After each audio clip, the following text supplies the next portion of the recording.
The New York Times told us several times that they would make sure that my story that I was telling came across. They promised several times that they would do it accurately. They put a negative connotation on it. They spun it to where it appeared negative. I did not have a negative experience with Donald Trump. Donald is doing a great job, and he is a very successful businessman. He's a great leader because of that. He has a lot going for him, let's face it, and I'm supporting him. I interviewed Roanne Brewer-Lane, and I'm going to let her speak for herself, but I think readers of the story can digest what happened. Well, that is the New York Times story they're referencing over the weekend, a story that the New York Times said they talked to dozens of women and came up with this story, Crossing the Line, Trump's Private Conduct with Women. One of the featured people in that story was the woman you just heard from, Roanne Brewer, who said the story was not accurate from her point of view. Trump tweeting over the weekend on the media witch hunt, he said. The media is really on a witch hunt against me, false reporting, plenty of it, but we will prevail. With the coming forward today of the woman central to the failing New York Times hit piece on me, we have exposed the article as a fraud. We will start there with our politics panel. Let's bring in Charles Hurt, political columnist for the Washington Times, Mara Liasson, national political correspondent of National Public Radio, and syndicated columnist Charles Krauthammer. Okay, Charlie, it seems like Trump captured the day on news coverage, and this woman coming out on Fox and Friends seemed to raise serious questions about the New York Times story. Yeah, and the war between Donald Trump and the media continues. You know, obviously the New York Times spent a lot of time on this story. And what I think is so interesting about it is that at no point did the woman come out and say she was misquoted or anything like that. She said, oh, no, I was completely, they quoted everything exactly right. Everything I said in there is what happened. But they got the entire context of the story wrong in her eyes. And to me, it reveals just this chasm, this massive gulch between you know, the New York Times and what this woman, who was a model at Mar-a-Lago after Donald Trump was divorced, and she was at a pool party, and they had a sort of a ribald exchange, and she came away thrilled with it all, but when you put it through the lens of the New York Times, it becomes this, like say he's some sort of predator or something, and I feel like it really does reveal the larger chasm between the mainstream media in America. Will this matter? Obviously, we're going to see, Mara, this campaign is going to be in the mud pretty soon, if it's not already. I think it's already there. But even more as we get going, and they're officially nominees. Will any of this move the needle? Well, first of all, I don't think this article is going to move the needle. When you read the article, it was actually pretty nuanced. There was nothing in there that they said Donald Trump did that, to me, rose to the level of calling Megyn Kelly a bimbo or all the other horrible things he said just recently. As a matter of fact, that Roanne Brewer went on to date him. She clearly wasn't put off by that encounter. The article interviewed people who'd worked for him, who he had appointed to high-level positions in his organizations, women.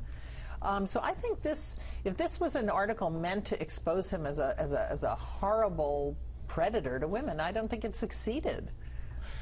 Meantime, another story that got a lot of attention was this story that goes back years and years, is Donald Trump is this John Miller, this public relations guy who's speaking for Donald Trump.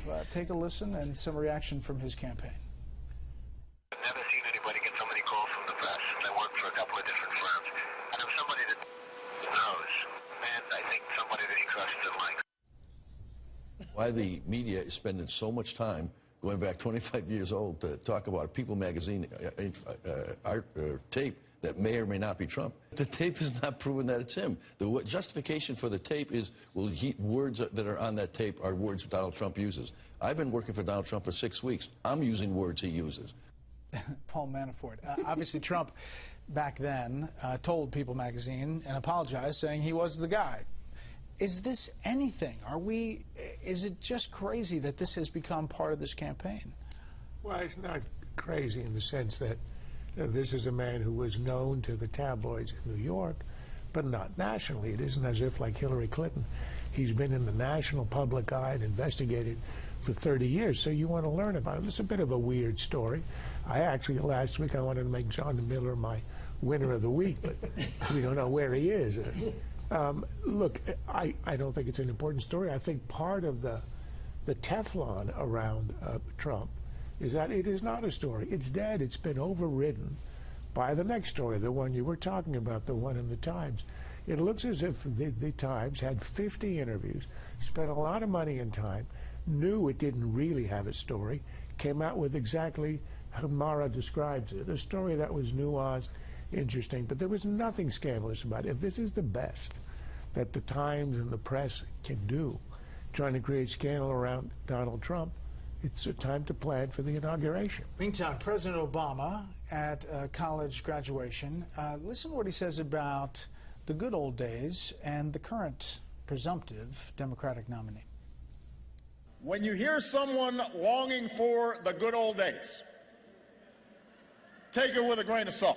My husband, who I'm going to put in charge of revitalizing the economy, because, you know, he knows how to do it. I think we know a little bit about how to create jobs. I think my husband did a heck of a job creating jobs back in the 90s.